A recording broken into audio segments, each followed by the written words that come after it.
வீத்தமிழ் நேயர்களுக்கு வணக்கம். இன்றைக்கு நம்மோடு இணைந்திருக்கிறவர் ஊடகவியலாளர் சத்யராஜ் குப்புசாமி அவர்கள். வணக்கம் சார். வணக்கம். டெல்லியினுடைய முதலமைச்சர் அரவிந்த் கெஜ்ரிவால் அதாவது கேஸில் கைதாகி ஜெயிலுக்குள்ளே இருக்கிற வரைக்கும் சிஎம்மாக இருந்துட்டு வெளியில் நான் பதவியை ராஜினாமா பண்ணுறேன் அப்படின்னு சொல்லியிருக்கிறாரு. பிப்ரவரியில் நடக்க வேண்டிய தேர்தலில் தள்ளி நவம்பர்லேயே வைங்க அப்படின்னும் குறிப்பிட்டிருக்கிறார். இது என்ன மாதிரியான அரசியல் நகர்வு நம்ம எப்படி பார்க்க வேண்டியிருக்குது?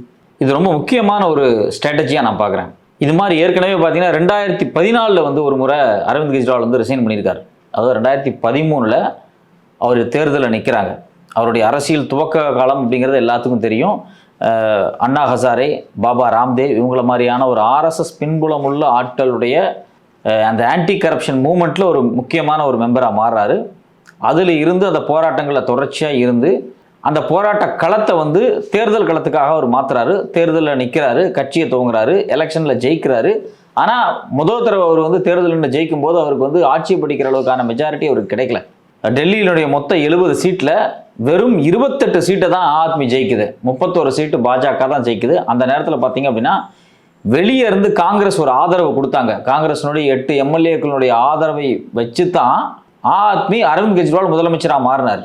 அதாவது எந்த காங்கிரஸுக்கு எதிராக தன்னுடைய போராட்டத்தை துவங்கினாரோ அந்த காங்கிரஸினுடைய ஆதரவில் தான் அவர் 2013 ஆட்சியை அமைக்கிறார். அமைச்சு சில மாதங்கள்லேயே 2014 அவர் ரிசைன் பண்ணிடுறாரு. ஐ திங்க் 2014 பிப்ரவரின்னு நினைக்கிறேன். அப்படி ரிசைன் பண்ணும்போது அவர் என்ன சொல்றாரு அப்படின்னா, என்னால் லோக் ஜன பில், அதாவது இந்த லோக்பால் பில் இருக்கு இல்லையா, அந்த லோக்பால் பில்லை கொண்டு வர முடியல. அதுக்கு முழுக்க காரணம் அந்த பில்லை கொண்டு வராதுக்கு காங்கிரஸும் பாஜகவும் தான் காரணம்.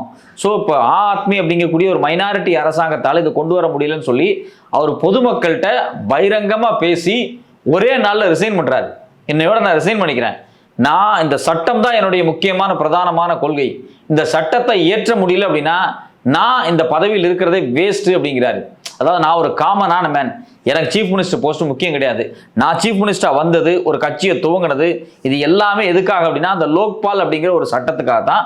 அந்த சட்டத்தை என்னால் நிறைவேற்ற முடியல, அதுக்கு காரணம் இவங்க தான். இவங்க அசம்பிளியில் மெஜாரிட்டி என் கட்சிக்கு இல்லாதனால இவங்க அந்த சட்டத்துக்கு ஆதரவு தர மாட்டேங்கிறாங்க. அதனால நான் ரிசைன் பண்ணுறேன்னு அன்னைக்கு மக்கள் முன்னாடி சொன்னார். அது அன்னைக்கு ஒரு மிகப்பெரிய ஸ்ட்ராட்டஜியாக பேசப்பட்டுச்சு. 3 மாசத்துல ஆட்சிக்கு ஆமாம், உடனே வெளியே வராரு. ஏன்னா நீங்கள் இதில் முக்கியமான விஷயம் என்னன்னா, அன்னைக்கு இருந்த ஆன்டி கரப்ஷன் மூவ்மெண்ட் அன்னைக்கு ரொம்ப ஆக்டிவாக இருந்துச்சு. 2013 பயங்கர வைப்ரண்டாக இருந்துச்சு. 2013-14 அதாவது 2012க்கு பிறகே பார்த்தீங்க அப்படின்னா அது பயங்கர வைப்ரண்ட் தான்.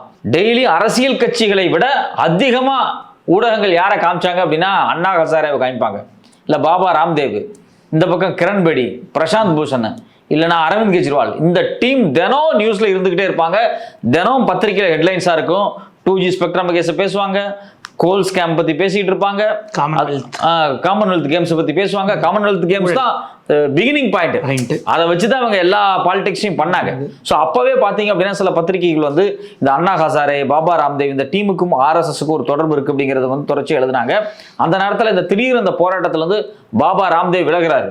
அவர் வெளிப்படையா சொல்லிட்டுலாம் விலகல, அவருடைய பிரசன்ஸை குறைச்சிக்கிறாரு. வெளிப்படையாவே ஒரு பிரசன்ஸை குறைச்சி ஆள் காணாம போயிடுறாரு. அதுக்கு பிறகு பாஜக ஜெயித்ததுக்கு பிறகு இந்த பாபா ராம்தேவனுடைய சொத்து 36,000 கோடியா மாறிடுச்சு. எப்படி மாறிச்சு அப்படிங்கிறது ஒரு தனி கதை. மொரீஷியஸ் மாதிரியான தீவில் இருந்து பாபா ராம்தேவனுடைய பதஞ்சலி நிறுவனத்துக்கு எக்கச்சக்கமான கோடி கருப்பு பணங்கள் கன்வெர்ட் ஆகி வந்திருக்கு அப்படிங்கிறத ரிப்போர்ட்டர்ஸ் கலெக்டிங் அப்படிங்கிற பத்திரிகை வெளிப்படையா ஆதாரத்தை வெளியிட்டாங்க. அது ஒரு தனி ப்ராஜெக்ட், அது இன்னொரு நாள் பேசுவோம். ஆனா இப்போ முக்கியமான விஷயம் என்னன்னா, இப்படி ஒரு வைப்ரண்டான பொலிட்டிக்கல் சூழல்ல ஆன்டி கரப்ஷன் மூவ்மெண்ட் ரொம்ப ரொம்ப ரொம்ப ரொம்ப ஸ்ட்ராங்கா இருக்கும்போது அரவிந்த் கெஜ்ரிவால் ரிசைன் பண்ணாரு. திருப்பி எலெக்ஷன் வச்சாங்க 1 வருஷத்துக்கு பிறகு. அந்த எலெக்ஷன்ல அவர் ஒரு மகத்தான வெற்றி, கிட்டத்தட்ட 60+ அடிச்சார் 70க்கு. அவர் ஒரு ஸ்ட்ராங்கான கவர்மெண்ட்டை ஃப்ரேம் பண்ணார். ஸோ அதில் பல திட்டங்களை கொண்டு வந்தாங்க. அதில் ஏற்பு மறுப்பு சிக்கல்கள் எல்லாமே இருக்கு. அடுத்தது பிற்பாடு பார்த்தீங்கன்னா 2020 திருப்பி எலெக்ஷன்லையும் நல்ல மெஜாரிட்டியில் ஜெயிக்கிறார், 62 சீட்டு 70. ஸோ அப்போ இது எல்லாமே அரவிந்த் கெஜ்ரிவாலுக்கு ஒரு பாசிட்டிவ் ரோலாக இருந்துச்சு.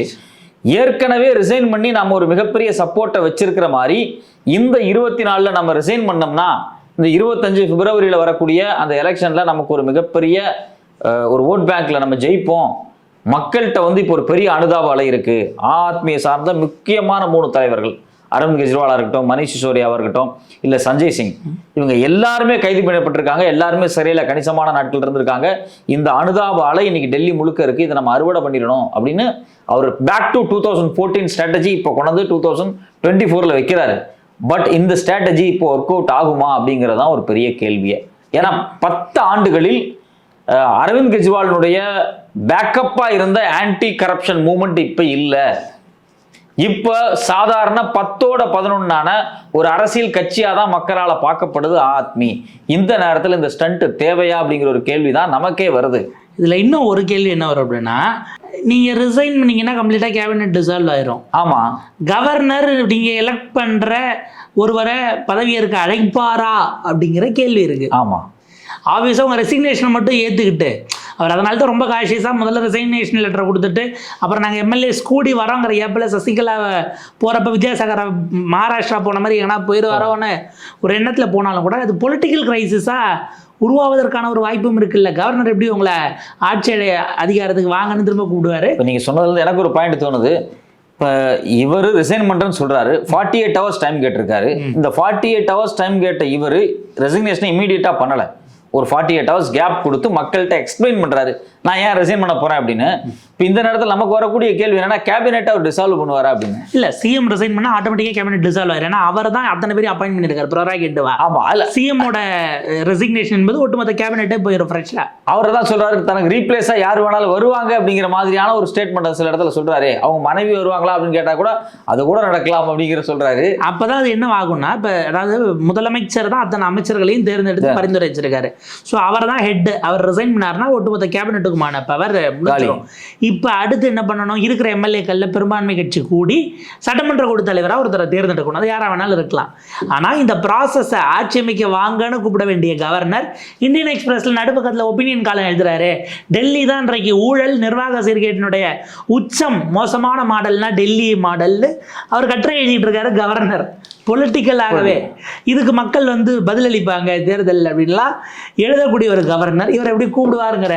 அப்போ ஒருவேளை எங்ககிட்ட பெரும்பான்மை இருந்தும் ஆட்சி அமைக்க விடாமல் இவர்கள் எங்களை காலி செஞ்சுட்டாங்கன்னு கம்ப்ளீட்டாக அதை வேற லெவலில் அனுதாபமாக டைவெர்ட் பண்ணுறதுக்கான வேலையாக இவரே ஹூக்க கொடுக்குறாரோன்னு இது ஒரு முக்கியமான ஒரு ஸ்ட்ராட்டஜி மூமெண்ட்டாக தான் அவங்க பார்க்குறாங்க. பட் ஆனால் ஸ்ட்ராட்டஜி எப்பவுமே மக்கள்கிட்ட எடுபடுமா அப்படின்னு ஒரு பெரிய கேள்வி இருக்குது. நீங்கள் கிரவுண்டில் மக்கள்கிட்ட ஒரு ஆதரவு அலை ரொம்ப ஸ்ட்ராங்காக இருந்தால் மட்டும்தான் ஸ்ட்ராட்டஜியை நம்ம ப்ளே பண்ண முடியும். இப்போ 2014 சுச்சுவேஷன் வேறு, 2024 சுச்சுவேஷன் வேறு. இன்றைக்கி நீங்கள் கைதாக இருக்கிறீங்க, உங்கள் மேலே லிக்கர் எக்ஸைஸ் பாலிசி கேஸில் குற்றம் சாட்டப்பட்டிருக்கீங்க. நீங்கள் சிறையில் இருக்கும்போதே ரிசைன் பண்ணணும் அப்படின்னு சொல்லி எதிர்க்கட்சிகள்லாம் சொல்லியிருக்காங்க. சில அமைப்புகள்லாம் சொன்னாங்க. ஆனால் நீங்கள் உள்ளே இருக்கும்போது ரிசைன் பண்ணலை. நீங்கள் வெளியே நெக்ஸ்ட் டேவே நீங்கள் அறிவிக்கிறீங்க, நான் ரிசைன் பண்ண போகிறேன் அப்படிங்கிறத. ரிசைன் பண்ண போகிறேன், என்ன குற்றமற்றவன் அப்படின்னு மக்கள் நம்பி ஓட்டை போட்டு திரும்ப என்ன சிஎம் ஆக்கணும் அப்படின்னு. ஸோ அப்போ இதையவே ஒரு ட்ரம்ப் கார்டாக பயன்படுத்துகிற சூழலை அவர் செய்கிறாரு. பட் ஆனால் கிரவுண்டில் என்ன ஃபோர்ஸ் இருக்குது அப்படிங்கிறது ஒரு பெரிய கேள்வியாக இருக்குது. பட் இதில் இன்னொரு பெரிய ஒரு அடிஷ்னல் பாயிண்ட்டாக நம்ம கெஜ்ரிவாலுக்கு என்ன பார்க்கலாம் அப்படின்னம்னா, கடந்த காலங்களில் தொடர்ச்சியாக இவங்க பாஜகவால் பழிவாங்கப்பட்டுக்கிட்டே இருந்திருக்காரு. டெல்லியினுடைய நிர்வாகம் முழுக்கவே மாநில அதிகாரங்கள் இல்லாமல் ஆக்கிறதுக்கான காரணங்கள் பாஜக செஞ்சுக்கிட்டே இருக்கு. அது காங்கிரஸ் ஆதரவாக இருந்தாங்க அப்படிங்கிற மாதிரி பல டிஸ்கஷன் தொடர்ச்சியாக நடந்திருக்கு. இது எல்லாமே ஓரளவுக்கு தேர்தலில் பிரதிபலிக்கும் அப்படின்னு எல்லாருமே நம்புறாங்க. பட் ஆனால் இன்னும் 5 மாதம் இருக்கு. எனக்கு தெரிஞ்சு 2025 பிப்ரவரி தான் எலெக்ஷன்ல அவங்களுக்கான தேர்தல். அவர் என்ன டிமாண்ட் பண்றாரு, நவம்பர்ல மகாராஷ்டிராவோட சேர்த்து வைங்கன்னு கேட்குறாரு. அப்படி கேட்கிறாரு. அவருக்கு என்ன இவங்க மகாராஷ்டிராவே கெஞ்சி கதறி எப்பா எலெக்ஷன் வைங்கப்பா சீக்கிரமா, ஏன்னா எங்களுக்கு இருக்கிற ஆதரவு, சிவாஜியை கீழே படுத்து எங்களுக்கு ஒரு ஆதரவு தெரிவிச்சிருக்காரு, இந்த நேரத்தில் தயவு செஞ்சு எங்க நடத்துங்கன்னு அவங்க கெஞ்சிக்கிட்டு இருக்காங்க. இந்த நேரத்தில் இவங்க சொல்றதெல்லாம் ஒர்க் அவுட் ஆகுமா அப்படிங்கிறது ஒரு பெரிய கேள்விதான். ஏன்னா இப்போ நீங்க நெக்ஸ்ட் 2025 பிப்ரவரியில் வைக்க வேண்டிய எலெக்ஷனை இன்னொரு 4 மாதம் 5 மாதம் இழுத்து விட்டுட்டாங்க அப்படின்னா அதுக்கப்புறம் இவங்க சிறையில் இருந்தாங்க அப்படிங்கிற ஒரு கான்சியஸே மக்கள்கிட்ட இருந்து போயிடும். ஸோ அப்போ இது எல்லாத்தையும் கால்குலேட் பண்ணி பார்க்குறாங்க. கால்குலேட் பண்ணிட்டு எப்படி இருந்தாலும் ஒரு 1 இயர் ஏதாவது கவர்னர் ஆட்சியோ இல்லை பிரசிடன்ஸ் ஆட்சியோ ஏதாவது ஒரு டிக்ளேர் பண்ணி இவங்க 1 வருஷம் இழுத்துட்டாங்க அப்படின்னா இது இன்னும் சிக்கலாக மாறும் அப்படிங்கிறதுக்காக இவங்க சில ஸ்ட்ராட்டஜி பண்ணுறாங்க. பட் இதில் எனக்கு தெரிஞ்ச வரைக்கும் அரவிந்த் கெஜ்ரிவால் இன்னும் ஒரு தெளிவான முடிவு இல்லையோ அப்படின்னு ஒரு கேள்வி வருது. ஏன்னா வேற முதலமைச்சர் வருவாங்க அப்படிங்கிறதையும் அவங்க ஹிண்டாக தான் கொடுக்குறாங்க. எல்லாமே அதான் இன்னைக்கு வரைக்கும் பேசிக்கிறாங்க. இடைக்கால முதலமைச்சராக தான் கிட்டத்தட்டன்னு வச்சுக்கோங்களேன். நம்ம இப்போ மணிஷ் சிசோடியாவும் வர்றதுக்கு வாய்ப்பு இல்லை, சஞ்சய் சிங் வரமாட்டார். இப்போ இவங்க எல்லாம் சிறையில் இருக்கும்போது இங்கே ஆக்டிவாக இருந்த ஒரு ஆள் அப்படின்னு யாருன்னு பார்த்தா அதிஷி தான். ஏன்னா அவங்க தான் வந்து இவங்க இல்லாத சீஃப் மினிஸ்டர் இல்லாத இடத்துல தேசிய கொடி ஏற்றுறதுக்கெல்லாம் அவங்க தான் போனாங்க அப்படின்னு சொல்றாங்க அதிஷியை தான். ஸோ அதிஷி தான் அடுத்த சீஃப் மினிஸ்டர் வர்றதுக்கான எல்லா வாய்ப்பு. ஷீலா தீட்சித்துக்கு பிறகு டெல்லியில் ஒரு பெண் முதலமைச்சர் ஷீலா தீட்சித்தை நாங்கள் வீழ்த்திக்கு பிறகு ஒரு பெண் சிஎம் நாங்கள் கொண்டு வந்திருக்கோம் இவங்க தான் அப்படின்னு சொல்லி அவங்கள உட்கார வச்சுட்டு இவருக்கு பேக்ரவுண்டில் ப்ளே பண்ணலாமா, அந்த ப்ளே ஒர்க் அவுட் ஆகுமா அப்படின்னு வந்து பேசியிருக்காங்க. இந்த நேரத்துலாம் பார்த்தீங்க அப்படின்னா இன்னைக்கு அண்ணா ஹசாரே ஒரு ஸ்டேட்மெண்ட் விட்டுருக்காரு. அவரு கோமால இருந்தாரு நினைச்சு 10 வருஷமா. அவரு திடீர்னு கோமால இருந்து தண்ணி தெளிச்சு சார் அரவிந்த் கெஜ்ரிவால் ரிசைன் பண்ண போறாரா எந்திரிங்க அப்படின்னு இருக்காங்க. அவர் ஒன்று எந்திரிச்சு இதை தான் நான் அப்பவே சொன்னேன், அரசியல் கட்சியெல்லாம் செட் ஆகாது, இயக்கமா இருக்கணும். இவர் என்ன எங்கடார் 10 வருஷமா அப்படின்னு வந்து ஒரு ஒரு புத்துணர்வாளர் ஒரு ஸ்டேட்மெண்ட்டை கொடுத்துருக்காரு. விஷயம் என்ன அப்படின்னா அவரு 10 வருஷத்துக்கு முன்னாடி பாஜக ஆட்சிக்கு வந்த உடனே காணாமல் போனவர் தான். அதுக்கிடையில எந்த ஸ்டேட்மெண்ட்டுமே கொடுக்கல. இப்போ இன்னைக்கு திடீர்னு முழிச்சு வந்திருக்காரு. அவரே ஒரு RSS பேக்கப்பான ஒரு ஆள். காங்கிரஸுக்கு எதிராக அன்னைக்கு வந்து காமன்வெல்த் கேம்ஸ்லேருந்து ஆரம்பிச்சு 2G ஸ்பெக்ட்ரம் வந்து ஒன்றா கோல் ஸ்கேம்னு லைனாக பல ஸ்கேம்களை வந்து நாங்கள் வெளிப்படுத்துகிறோன்னு சொல்லி ஒரு பெரிய ஒரு பூதாகரமான ஒரு மீடியா ஊடகத்தை தன்னோட பக்கம் திருப்பி அதை ஒரு ஒரு ஒரு பாப்புலிஸ்டான ஒரு சிவில் சமூக மூமெண்ட்டாக அதை கட்டமைச்சு கடைசியில் அது பாஜகவை கொண்டு வந்து கொடுத்து எதெல்லாம் நீங்கள் கரப்ஷன் சொன்னீங்களோ அதெல்லாம் நாங்கள் சட்டமாகவே மாற்றி எல்லாமே லீகலாகவே பண்ணுறோம் அப்படின்னு சொல்லி 2Gலேருந்து இன்னைக்கு 5G வரைக்கும் எல்லாத்தையும் லீகலைஸ் பண்ணிட்டாங்க.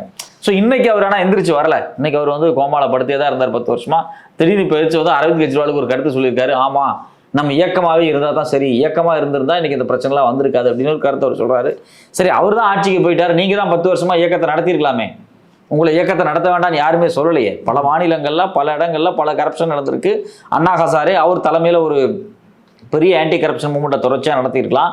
இல்லை ஒரு மது ஒழிப்பு போராளி வேற, நீங்கள் தான் தொடர்ச்சியாக ஒரு 10 ஆண்டுகளாக மது ஒழிப்பு போராளியாகவே இருந்திருக்கலாமே. இப்போ வந்து அரவிந்த் கெஜ்ரிவால் வந்து எக்ஸைஸ் பாலிசி, அதாவது லிக்கர் எக்ஸைஸ் பாலிசியில் தான் சில சட்ட திருத்தங்கள் வந்தப்ப அவர் வந்து கரப்ஷன் பண்ணிட்டாரு அப்படின்னு சொல்கிறாங்க. நீங்கள் ஏன் அதுக்கு எதிர்த்தாப்புல போராட்டத்தை அப்பவே துவங்கியிருக்கலாமே.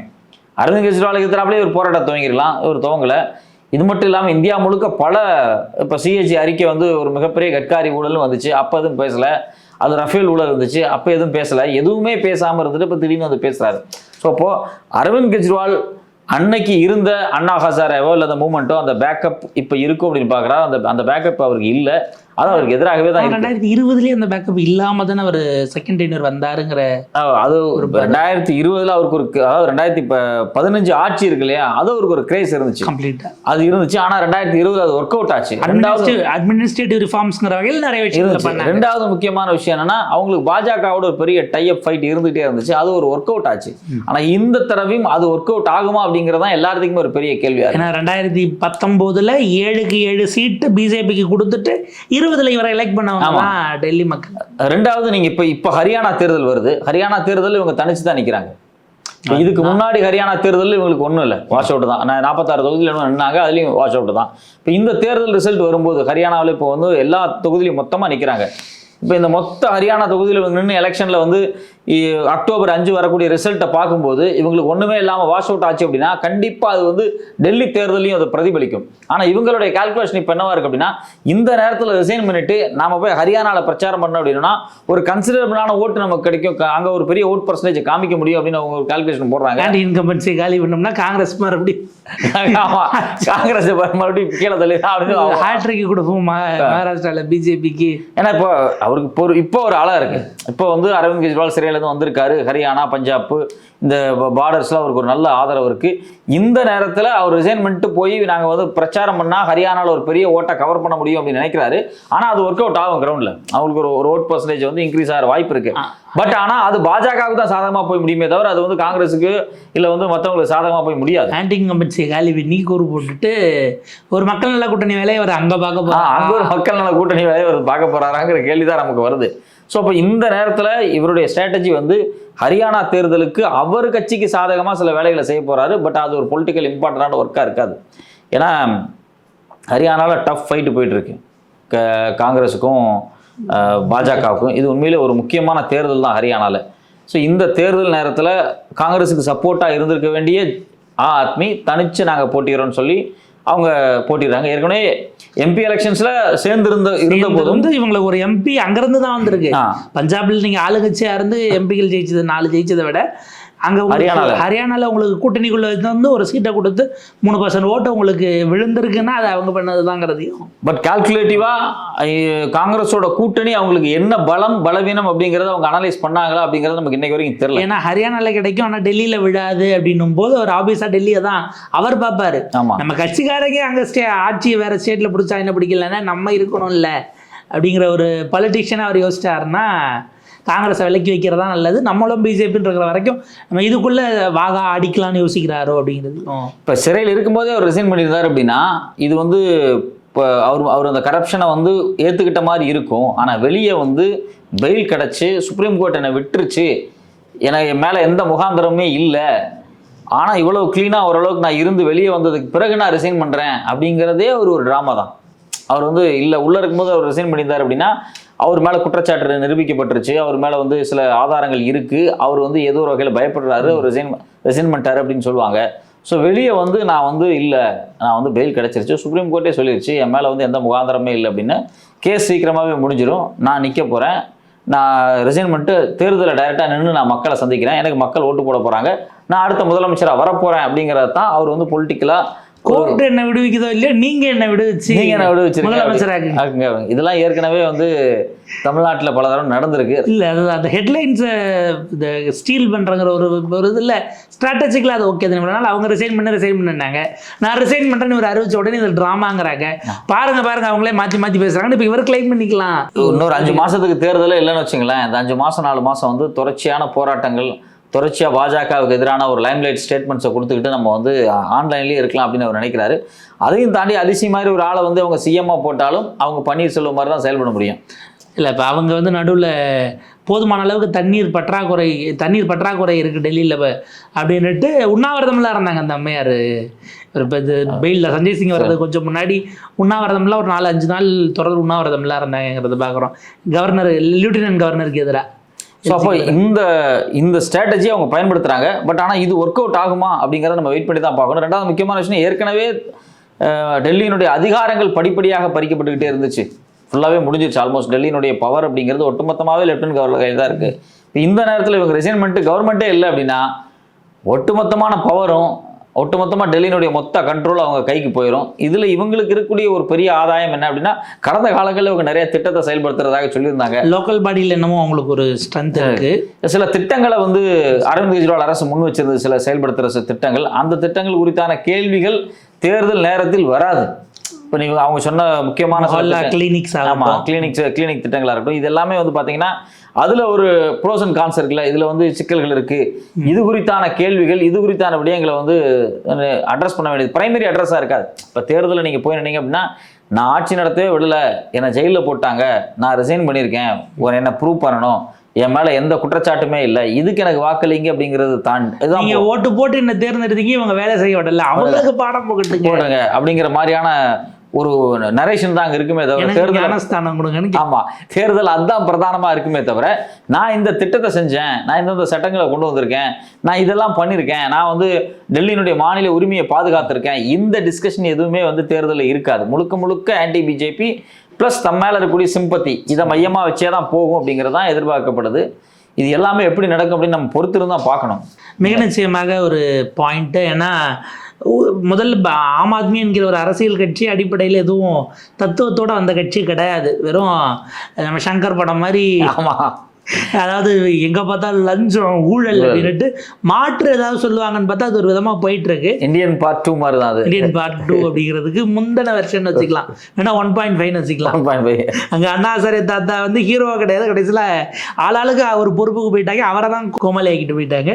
பட் அதை தாண்டி இவங்களுடைய விஷயம் இந்த டெல்லியினுடைய அரசியல் சூழல், இவங்களே இப்போ பிஜேபிக்கு வாகா கொண்டு போயிட்டு ராஜினாமா என்பது, ஏன்னா கம்ப்ளீட்டாக அதிகாரத்தை அவங்க டேக் ஓவர் பண்ணுற பட்சத்தில் அந்த ஓராண்டு ராஜினாமா பண்ண பிறகு எது கவர்னர் ஆட்சிங்கிற கேள்வி இருக்குல்ல.